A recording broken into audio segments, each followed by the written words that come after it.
नमस्कार दोस्तों, जय हिंद। स्वागत है आप सभी का यूपी रेगुलर क्लासेस के इस ऑनलाइन प्लेटफॉर्म पे। और जैसा कि आपको पता है कि यूपी पीसीएस आरओ का एग्जाम जो है नज़दीक है, जिसके लिए जो हम लोग अभ्यास सीरीज चला रहे हैं, तो उसमें 40,000 एमसीक्यू प्रश्नों के माध्यम से पूरा सिलेबस कवर और 1990 से लेकर 2024 तक के जितने भी प्रश्न पूछे गए हैं लेटेस्ट तौर पर, उसका एक्सप्लेनेशन कर रहे हैं। ठीक है, तो आज का जो सेशन है हमारा हिस्ट्री का है। आज हम लोग हिस्ट्री में, वो भी एंशियन हिस्ट्री, और एंशियन हिस्ट्री की क्लास नंबर 3 है। एंशियन हिस्ट्री में ऑलरेडी 2 क्लासेस हो चुकी है, प्लेलिस्ट सबकी बनी हुई है, देख लो। और एंशियंट में हम लोगों ने शुरुआत किया था तो पाषाण काल हम लोगों ने अच्छे से पढ़ लिया, सिंधु घाटी सभ्यता के क्वेश्चन कर लिए, और उसके बाद वैदिक सभ्यता कर लिए। ठीक है, तो उसके आगे हम लोग आज बढ़ने वाले हैं। तो चलिए शुरुआत करते हैं इस सेशन की। उससे पहले चैनल पर नए हो सब्सक्राइब, इस वीडियो को लाइक और शेयर जरूर कर देना। ठीक है, तो एंशियन हिस्ट्री क्लास 3 का पहला क्वेश्चन आपकी स्क्रीन पर ये रहा। बहुत ही बेहतरीन क्वेश्चन है और देखते हैं क्या कह रहा है क्वेश्चन। एक तरफ सूची है, सूची 1, सूची 2 मिलान करना है। बौद्ध तीर्थ स्थल है और उसके बाद बुद्ध के जीवन की घटनाएं हैं। और इस टाइप के क्वेश्चन काफ़ी ट्रेंडिंग रहते हैं। ठीक है, तो बौद्ध धर्म, जैन धर्म एक बार अच्छे से पढ़ लेना है और क्वेश्चन की प्रैक्टिस कर लेना है, तो वहां से अगर आएगा तो सारे क्वेश्चन आपके सही होते हैं। और अक्सर आरओ में खासकर आपसे पूछा ही जाता है। तो देखते हैं। गया, गया, बोध गया, क्या हुआ था बोध गया में? भैया गौतम बुद्ध ने यहाँ पर ज्ञान प्राप्त किया था, तो ए का हो जाएगा 2। गौतम बुद्ध ने क्या किया था? ज्ञान प्राप्त किया था। और ज्ञान प्राप्त की घटना को क्या बोला गया था? आपको याद हो तो इसको बोला गया था संबोधि, अगर आपने पढ़ा हो तो। ठीक है, क्या बोला गया? संबोधि। जब ज्ञान प्राप्त हुआ बोध गया में तो इनको संबोधि, इस घटना को संबोधि बोला गया। कुशीनगर में क्या हुआ था? कुशीनगर में हुआ था, इनकी मृत्यु हुई थी। मृत्यु मतलब निर्वाण, मृत्यु मतलब निर्वाण। और इस घटना को क्या बोला गया? महापरिनिर्वाण, महापरिनिर्वाण। ठीक है, उसके बाद लुम्बिनी, लुम्बिनी में क्या हुआ था? कपिल वस्तु लुम्बिनी ग्राम, क्या हुआ था? जन्म हुआ था, तो सी का हो जाएगा 1। और सारनाथ में क्या हुआ था? तो प्रथम उपदेश दिया था। और प्रथम उपदेश की घटना को क्या बोला गया था? धर्म चक्र प्रवर्तन, धर्म चक्र प्रवर्तन। और अगर आपसे पूछ ले कि प्रथम उपदेश यहाँ पर सर्वाधिक उपदेश कहाँ पर दिए, सबसे अधिक उपदेश कहाँ पर दिए सर्वाधिक, तो ये दिए थे श्रावस्ती में। कहाँ दिए थे? श्रावस्ती में। ठीक है ना, बेसिक नॉलेज है, आपको पता होगा। तो ए का हो गया 2, ए का 2 हो गया, तो ए हटा दो। बी का हो गया 4, तो इसका मतलब है ऑप्शन बी आपका बिल्कुल सही है। क्लियर है? चलिए आगे देखते हैं अगला प्रश्न। निम्नलिखित में से किसने जैन धर्म में ब्रह्मचर्य के सिद्धांत को जोड़ा था? जैन धर्म में कितने कुल सिद्धांत हैं, या अगर आपसे पूछ ले जैन धर्म में कुल कितने अणुव्रत को जोड़ा गया था? अणुव्रत, तो टोटल 5 अणुव्रतों को जोड़ा गया था। वो कौन कौन से थे? वो थे भैया, एक था अहिंसा, अहिंसा, सत्य, अस्तेय या आस्तेय, अपरिग्रह, और लास्ट में ब्रह्मचर्य, ब्रह्मचर्य। अब देखिए यहाँ पे इंपॉर्टेंट क्या है। अगर आपसे पूछा जाए कि सत्य, अहिंसा, अस्तेय और अपरिग्रह, इन चारों को किसने जोड़ा, तो इन चारों को जोड़ा था पार्श्वनाथ ने। इसने पार्श्वनाथ, पार्श्वनाथ कौन थे? ये 23वें नंबर के थे, 23वें क्रम के जैन तीर्थंकर थे। क्लियर? और इन चारों को पार्श्वनाथ ने जोड़ा था। और जो 5वां था ब्रह्मचर्य, इसको किसने जोड़ा था? तो महावीर स्वामी ने जोड़ा था, स्वामी महावीर ने जोड़ा था। ठीक है, और महावीर 24वें नंबर के थे, जो कि सबसे अंतिम थे। क्लियर? तो इस वजह से ऑप्शन सी यहाँ पर बिल्कुल सही है। अब ये तो चलो ठीक है, बेसिक क्वेश्चन है, लेकिन अगर थोड़ा सा एडवांस बनाएगा तो यहाँ से क्या पूछा जाएगा आपसे कि इनका मतलब क्या है। जो जैन धर्म में 5 अणुव्रत जोड़े गए थे, तो उनमें से ब्रह्मचर्य का मतलब क्या है, या अहिंसा का मतलब क्या है ना? तो इनका मतलब देख लेना है। मैं आपको बोल दे रहा हूँ, जैसे अहिंसा है, सिंपल सा है कि हिंसा नहीं करनी चाहिए। सत्य, सत्य का मतलब क्या है कि भैया हमेशा सत्य बोलना चाहिए। आस्तेय का मतलब क्या है कि चोरी नहीं करनी चाहिए, लिख लेना है कहीं पर, चोरी नहीं करनी चाहिए। अपरिग्रह का मतलब है कि धन इकट्ठा नहीं करना चाहिए, धन नहीं इकट्ठा करना चाहिए। लेकिन आजकल सब लोग क्या है कि धन इकट्ठा करने में लगे हुए हैं, है ना। और जैन धर्म में क्या है कि भैया अपरिग्रह धन संचय नहीं करना चाहिए। अब ब्रह्मचर्य का मतलब क्या है, जो कि लास्ट महावीर ने जोड़ा था, इसका मतलब है कि मन के संवेग आवेग या अपने ज्ञानेंद्रियों पर, अपने इंद्रियों पर नियंत्रण रखना चाहिए, कंट्रोल रखना चाहिए, ब्रह्मचर्य। ठीक है, और ब्रह्मचर्य कंट्रोल, कंट्रोल रखना चाहिए। ठीक है ना, आप लोग जानती होंगे सर। ठीक, तो ऑप्शन यहाँ पर बिल्कुल सही है और इन सभी का मतलब आपको अच्छे से पता होना चाहिए। चलिए आगे देखते हैं अगला प्रश्न।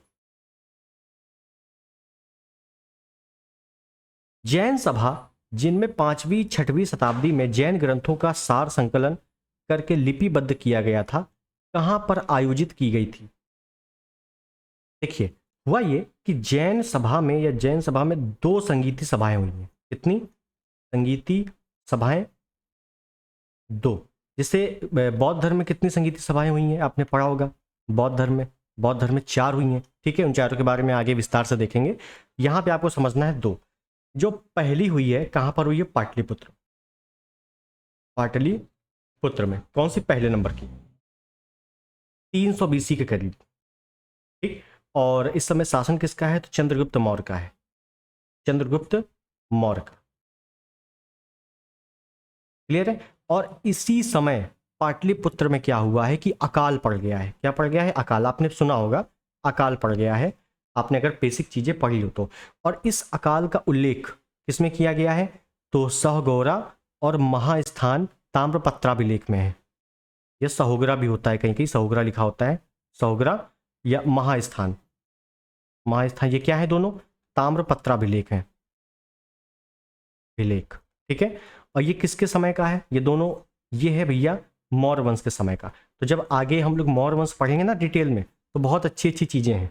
अभी तो केवल बेसिक चीजें चल रही हैं। क्लियर। तो यहाँ पे केवल आपको याद रखना है कि पहली संगीती सभा यहाँ पर, और जो दूसरी संगीती सभा हुई है वो 5वीं 6वीं शताब्दी के करीब वल्लभी। कहाँ पर? वल्लभी। और वल्लभी कहाँ है? गुजरात है। कहाँ है? गुजरात में। इसी में क्या हुआ है कि जैन ग्रंथ का सार संकलन लिपिबद्ध किया गया था। क्लियर है। तो यहां पे ऑप्शन सी वाला बिल्कुल आपका ऑप्शन सही है। क्लियर। चलिए आगे देखते हैं अगला प्रश्न।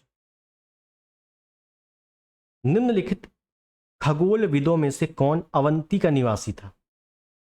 देखिए, अगर आपने थोड़ा सा हिस्ट्री पढ़ी है तो आपको 16 महाजनपदों के बारे में पता होगा। 16 महाजनपद जिनका उल्लेख बौद्ध धर्म के यागुत्तर निकाय और जैन धर्म के भगवती सूत्र में मिलता है। इन 16 महाजनपदों में से एक जनपद है अवंती। ठीक, इस अवंती की राजधानी क्या है? अब देखिए, मैं अवंती के बारे में थोड़ा सा बता दूं आपको। ये अवंती 2 भागों में बटा है, एक उत्तरी अवंती और एक दक्षिणी अवंती। क्या? अवंती कितने भागों में? 2 भागों में, उत्तरी अवंती, दक्षिणी अवंती। उत्तरी अवंती की जो राजधानी है वो है उज्जैनी या उज्जैन, और दक्षिणी अवंती की जो राजधानी है वो है माहिष्मती। माहिष्मती। आपने फिल्म देखी बाहुबली, माहिष्मती शासन, है ना, तो बस वही माहिष्मती समझ लो। क्लियर। और ये जो माहिष्मती शासन है, इसका तो उल्लेख ज्यादा नहीं है, लेकिन जो अवंती है इसका जो प्रमुख शासक है वो है वराह मिहिर। वराह मिहिर। क्लियर है। और इन वराह मिहिर कौन, मतलब ये कौन है? तो एक खगोलविद है। ठीक है ना, गणितज्ञ है या खगोलविद, खगोलविद आ जाए या गणितज्ञ आ जाए। और इनकी एक रचना है पंच सिद्धांतिका। सिद्धांतिका, एक मिनट।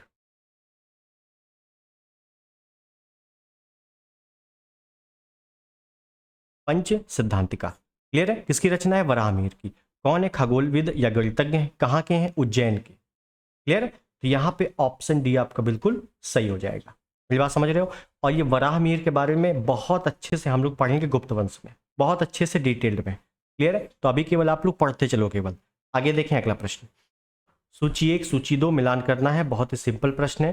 तमाम जो योग दर्शन है या जो प्रमुख दर्शन है उनके प्रवर्तन कौन कौन है या नेतृत्वकर्ता कौन कौन है, बहुत अच्छे से पता होना चाहिए। सिंपल है, जैसे शाक्य दर्शन, सबसे प्राचीन दर्शन यही है, सबसे प्राचीन दर्शन है शाक्य दर्शन। किसने दिया था? कपिल ने। तो बी का हो जाएगा डी, और बी का हो जाएगा डी, मतलब बी का 4, मतलब बी का 4 एक ही में दिया हुआ है। Option is the right. बताओ।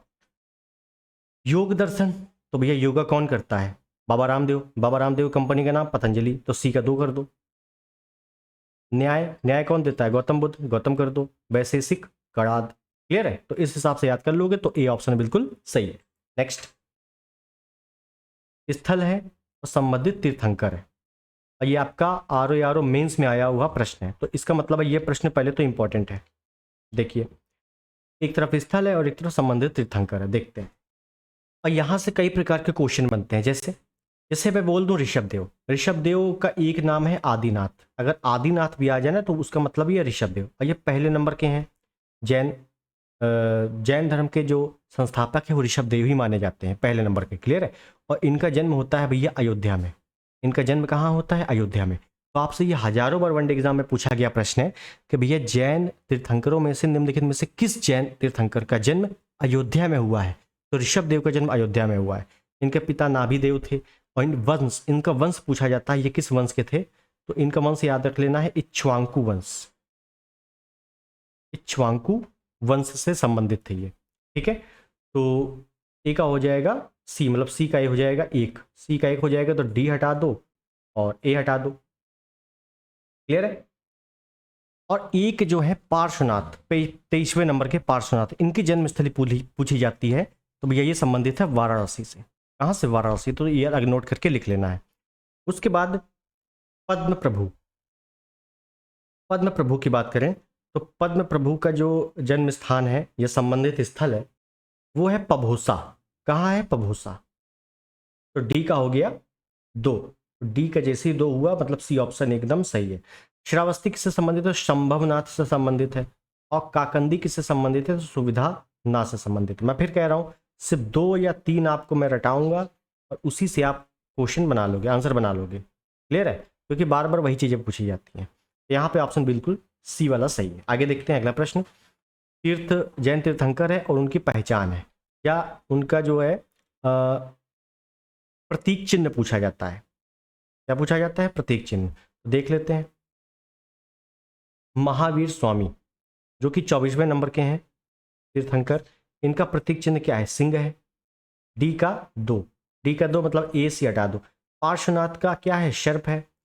तो 3 इसमें भी है। ठीक। और जो आपके मल्लीनाथ है, मल्लीनाथ, इनका क्या है? जल कलश। तो बी का हो गया 4, बी का 4 जैसे हुआ option D is the right.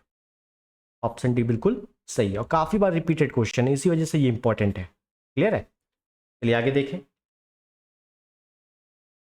हाँ, तो इसमें क्वेश्चन इसमें थोड़ा सा गायब है, कोई दिक्कत नहीं है। 1 2 3 4 नीचे दिए गए कोर्स से सही उत्तर का चयन कीजिए। और हम बताए तो करना क्या है? क्रम से मिलाना है, क्रम मिलान करना है, बिल्कुल क्रम से मिलाना है। यह है कौन? जैन तीर्थंकर है। जैन तीर्थंकर है, उनको क्रम से मिलाना है। कुल जैन तीर्थंकर कितने हैं? 24 है। अब एक चीज बता देता हूँ, देखो आरओ में आया हुआ क्वेश्चन है ये। अब देखो करना क्या है, 24 के 24 आपको याद नहीं होंगे। पहली चीज, आप मशक्कत करके 2 4 दिन लगा के याद कर भी लोगे तो आप सिर्फ और सिर्फ 7 दिन में, 1 हफ्ते में भूल जाओगे। सिर्फ 1 हफ्ते में। इससे अच्छा क्या है? इससे अच्छा ये है, ऊपर के 5 या 6 याद कर लो, ऊपर के, और नीचे के 22 23 और 24 ये याद कर लो। बस आएगा, इन्हीं में से आ जाएगा। जैसे मैंने शुरुआत के कुछ नाम लिए, जैसे ऋषभदेव, पहले नंबर के कौन है? ऋषभदेव हैं। दूसरे नंबर के हैं अजितनाथ। अजितनाथ, ऋषभदेव को आदिनाथ बोला जाता है, ठीक है, इनको आदिनाथ भी बोला जाता है। दूसरे नंबर के अजितनाथ हैं। फिर एक आते हैं संभवनाथ, फिर एक आते हैं अभिनंदन। कौन आते हैं? अभिनंदन। ऊपर के 4 ये हो गए, और नीचे के 22 23 24 याद कर लो। जैसे 22वें हैं अरिष्टनेमी, फिर पार्श्वनाथ, फिर महावीर स्वामी। ठीक। अब मुझे पता चल गया कि पहले नंबर पे है ऋषभदेव। ऋषभदेव कहीं पे नहीं है, अजितनाथ कहीं पे नहीं है, संभवनाथ कभी कहीं नहीं है, अभिनंदन एक लिखा हुआ है। इसका मतलब है एक पहले नंबर पे आना चाहिए, उसके बाद क्रम लगाना है। तो एक पहले नंबर पे आना चाहिए, तो पहले नंबर पे ये दिया हुआ एक, ऑप्शन इज द राइट। बताइए। अब आप कहोगे कि भाई साहब मान लो ये ना आए, कोई 20 से उठा के दे दे। मैं बिल्कुल कह सकता हूं कि जो प्रश्न आएगा, समझिए, प्रश्न आएगा, अगर 20 से आएगा तो पहली चीज तो कोई नहीं कर पाएगा। मुश्किल से इक्का दुक्का होंगे तो मैं नहीं कह सकता, लेकिन बहुत ही मुश्किल हो जाएगा फिर। और जो क्वेश्चन बनते हैं वो इसी लॉजिक पे बनते हैं, इसी लॉजिक पे बनते हैं। ठीक है? तो इस वजह से मैं जितना कह रहा हूं उतना एक बार ट्राई करो, आराम से क्वेश्चन मिल जाएगा। ठीक है? चलिए आगे देखते हैं। अब बाकी 4 2 3, अब आपको क्या मतलब है कहीं बीच में मिले ना मिले? आपको शुरुआत के बस 5 या 6 याद करने हैं, और लास्ट के 22 23 24 याद कर लेना है, बस इतना क्रम जरूर याद होना चाहिए। चलिए आगे देखते हैं। निम्नलिखित में से कौन सा एक युग्म सही सुमेलित नहीं है? तीर्थंकर है और निर्वाण स्थल है। तो देखिए जैसे ऋषभदेव या ऋषभनाथ का जो निर्वाण स्थल अष्टापाद है, ये बिल्कुल सही है। नेमिनाथ का है उर्जन्य, बिल्कुल सही है। महावीर स्वामी का है पावापुरी, ये भी बिल्कुल सही है। वाशुपुण्य का सम्मेद शिखर नहीं है, सम्मेद पर्वत नहीं है, इनका है क्या है? चंपापुरी, चंपापुरी। सम्मेद शिखर क्या है? पार्श्वनाथ को जो ज्ञान प्राप्त हुआ है वो सम्मेद पर्वत पर ही हुआ है, और सम्मेद पर्वत है कहाँ पर? ये झारखंड में है। कहाँ पे है? झारखंड में। क्लियर है? लेटेस्ट क्वेश्चन है, इसको अच्छे से याद कर लेना है। चलिए आगे देखें अगला प्रश्न। जैन धर्म के संस्थापक हैं। जैन धर्म के संस्थापक कौन है? इसको नहीं पता है, लेकिन कंफ्यूजन मत रहना कि जैन धर्म के जब भी संस्थापक बोलेगा तो पहले ही नंबर के संस्थापक हैं ऋषभदेव, और जब भी बोलेगा जैन धर्म के वास्तविक संस्थापक तो करना है महावीर स्वामी। क्लियर है? ऋषभदेव है पहले नंबर के। और ऋषभदेव का जन्म कहाँ होता है? अयोध्या में होता है। कहाँ होता है? अयोध्या में। क्लियर है? तो ऑप्शन डी बिल्कुल सही है। नेक्स्ट, निम्नलिखित में से कौन सा एक जैन तीर्थंकर नहीं था? देखिए कौन जैन नहीं था? देखिए चंद्रप्रभा जैन थे, नेमिनाथ संभवनाथ, ये दोनों जैन थे, लेकिन नाथ मुनि जैन नहीं थे। और इनके बारे में मैं आपको कुछ वीडियोस बाद आपको बताने वाला हूं, भागवत धर्म और शैव धर्म, भागवत और शैव धर्म, क्योंकि यहाँ से भी प्रश्न बनते हैं, वहां पर मैं आपको नाथ मुनि के बारे में पूरी डिटेल दूंगा। क्लियर है? तो अभी आपको केवल याद रखना है option B is the right. Next, Mahavir का प्रथम अनुयायी कौन बना? महावीर का या महावीर स्वामी का जो प्रथम अनुयायी था वो कौन था? तो देखिए महावीर स्वामी के बारे में बताऊं तो पहले तो ये 24वें तीर्थंकर थे, 24वें क्रम के थे। इनका जन्म कुंडलवन में हुआ था, कुंडल ग्राम, ठीक है, या जरंबिका ग्राम बोल दिया जाता है। इनके बचपन का नाम क्या था? वर्धमान था, वर्धमान। ये बेसिक चीजें हैं जो पता होनी आप। इनकी पत्नी का नाम क्या था? इनकी पत्नी का नाम क्या था? यशोदा था, यशोदा। और इनकी जो पुत्री थी, एक पुत्री का नाम क्या था? प्रिय दर्शना, प्रिय दर्शना। इनके दामाद का नाम क्या था? दामाद का नाम वो था जमाली, जमाली। इनके जो प्रथम अनुयायी थे ना वो जमाली ही थे, इनके दामाद ही थे। इस वजह से ऑप्शन ए बिल्कुल आपका सही है। क्लियर? चलिए, हालांकि जैन धर्म बौद्ध धर्म आपने पढ़ा होगा, बेसिक चीजें आपको पता होंगी। चलिए आगे देखें।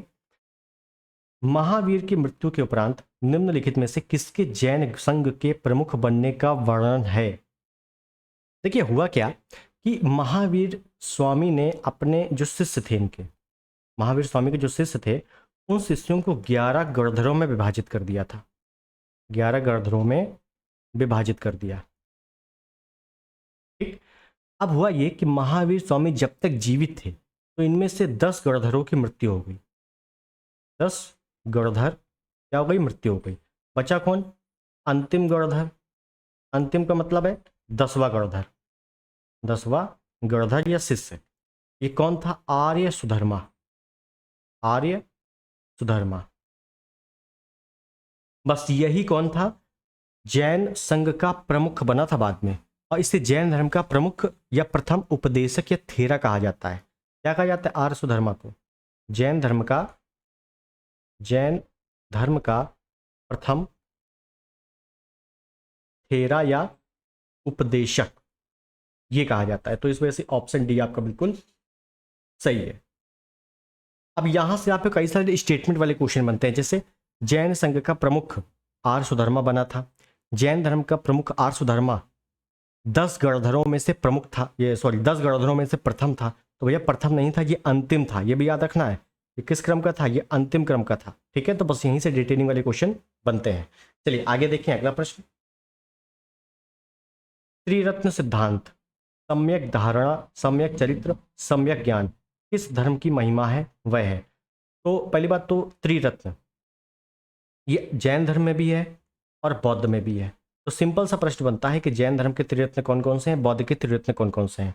तो जैन धर्म के त्रिरत्न है सम्यक ज्ञान, सम्यक दर्शन, सम्यक आचरण, जो कि लिखाई हुआ है जैन धर्म। Option C is the right. अगर बोल दे बौद्ध धर्म के त्रिरत्न कौन से हैं, तो बुद्ध धम्म संघ। कौन से हैं? बुद्ध, धम्म, संघ। बुद्ध, धम्म, संघ। कौन से हैं? बुद्ध, धम्म, संघ। कौन से हैं? बुद्ध, धम्म, संघ। कौन से हैं? बुद्ध, धम्म, संघ। कौन से हैं? बुद्ध, धम्म, संघ। कौन से हैं? बुद्ध, धम्म, संघ। कौन से हैं? बुद्ध, धम्म, संघ। कौन से हैं? बुद्ध, धम्म, संघ। बुद्धम शरणम गच्छामि, धम्मम शरणम गच्छामि, संगम शरणम गच्छामि, ये सुना होगा आपने, ठीक है। तो ये क्या है, बुद्ध के त्रिरत्न है और जैन धर्म के त्रिरत्न आपके सामने लिखे हुए हैं क्वेश्चन पे। क्लियर, चलिए आगे देखें। जैन धर्म में संलेखना से तात्पर्य है, तो जैन धर्म में बहुत सारे, देखो जैन और बौद्ध दोनों में बहुत सारे शब्द मिलेंगे, उन शब्दों का अर्थ पूछा जाएगा आपसे।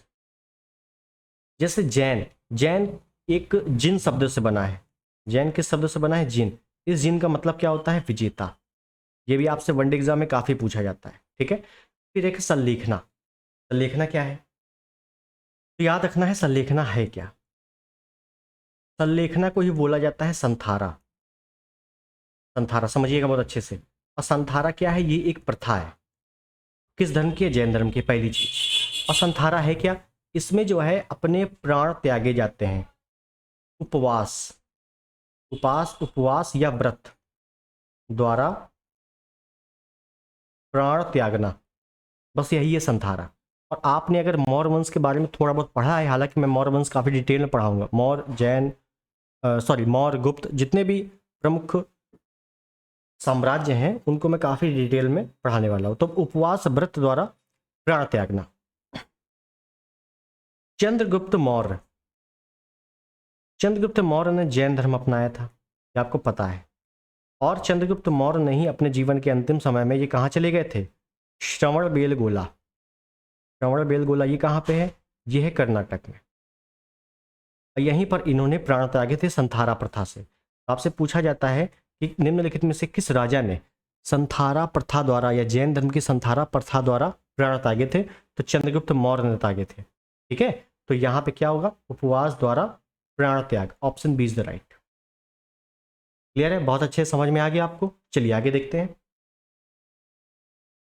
किस धर्म को राष्ट्रकूटों द्वारा संरक्षण प्राप्त था। देखिए दो टाइप के क्वेश्चन बनते हैं। जैन धर्म का संरक्षण किसने किसने किया था, तो एक तो राष्ट्रकूट शासक थे, पहली चीज। किस धर्म का संरक्षण किया, जैन धर्म का। और एक थे खारवेल। खारवेल, ये खारवेल कौन है, ये चेदी वंश के शासक है।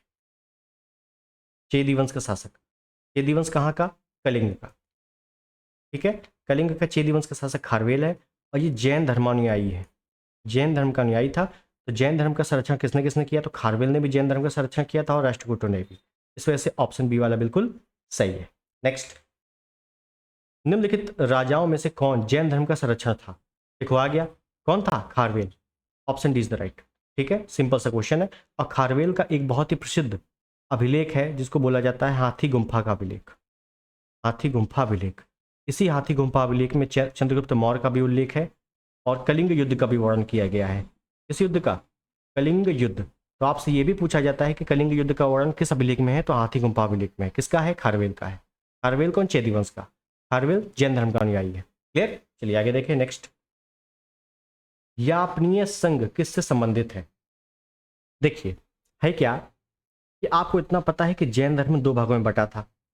एक है दिगंबर, एक है श्वेतांबर। दिगंबर और श्वेतांबर, इतना आपको पता है। आगे चल के क्या हुआ कि श्वेतांबर एक ऋषि थे या एक मुनि थे जिनका नाम था श्री कलश। क्या नाम था, श्री कलश। श्री कलश ने क्या किया था, एक यापनीय संघ की स्थापना की थी। यापनीय संघ की स्थापना की थी। तो ओवरऑल यापनीय संघ किससे संबंधित है, जैन धर्म से संबंधित है। बस वही पूछा गया है कि यापनीय संघ किससे संबंधित है, जैन धर्म से। Option is the right. पहली बात समझ गए, दिगंबर श्वेतांबर। और श्वेतांबर में भी एक मुनि श्री कलश, श्री कलश ने यापनीय संघ की स्थापना की। अब देखो ये क्वेश्चन पूछा जा चुका है, लेकिन हो सकता है इस बार क्या पूछ ले कि यापनीय संघ की स्थापना किसने की थी, श्री कलश। यापनीय संघ किससे संबंधित है, दिगंबर से कि श्वेतांबर से, तो श्वेतांबर से संबंधित है, ये भी याद रखना। क्लियर है, चलिए आगे देखें। श्रवण बेलगोला स्थित है, और अभी मैंने बताया है कि श्रवण बेलगोला कहाँ पे, कर्नाटक में है। और ये जैन धर्म का प्रमुख तीर्थ स्थल है, जैन धर्म से संबंधित है, जैनियों का प्रमुख तीर्थ है। और यहीं पर चंद्रगुप्त मौर्य ने संथारा प्रथा द्वारा अपने प्राण त्यागे थे। ठीक है, जब बेसिक्स है, option C is the right. Next, Prabhasgiri जिनका तीर्थ स्थल है वे हैं। प्रभासगिरी किसका तीर्थ है, जैनियों का तीर्थ है। और प्रभासगिरी है कहाँ पर, तो ये कौशाम्बी में, कौशाम्बी यूपी।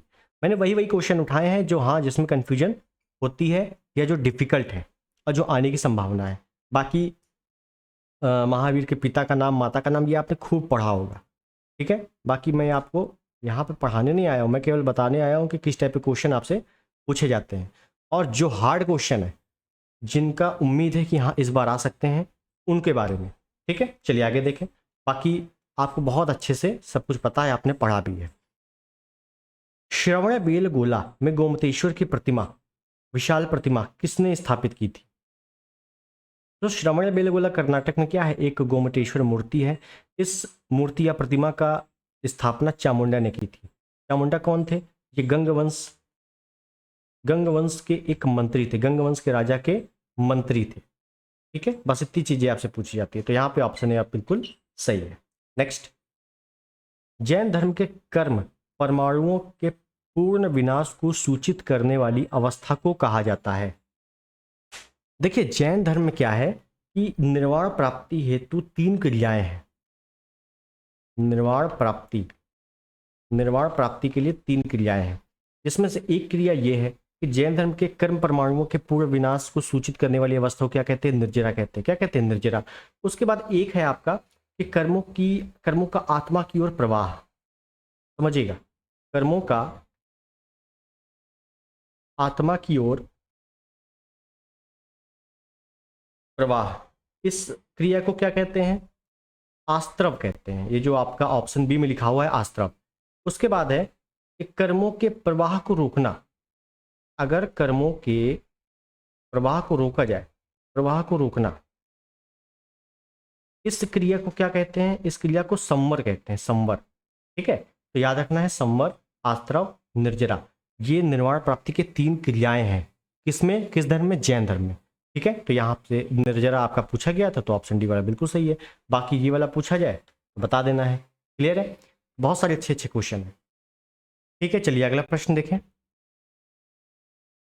ओके, तो हमारे सभी प्रश्न यहाँ पर होते हैं समाप्त। और हम लोगों ने आज एंशियंट हिस्ट्री पढ़ा, एंशियंट हिस्ट्री। और एंशियंट हिस्ट्री की क्लास कौन सी थी? ये 3 थी, ठीक है। क्लास आज छोटी थी, क्वेश्चन आज कम थे। जो भी क्वेश्चन बचे हुए मैं अगले टर्न पे पूरा करवा दूंगा, टेंशन नहीं लेना है।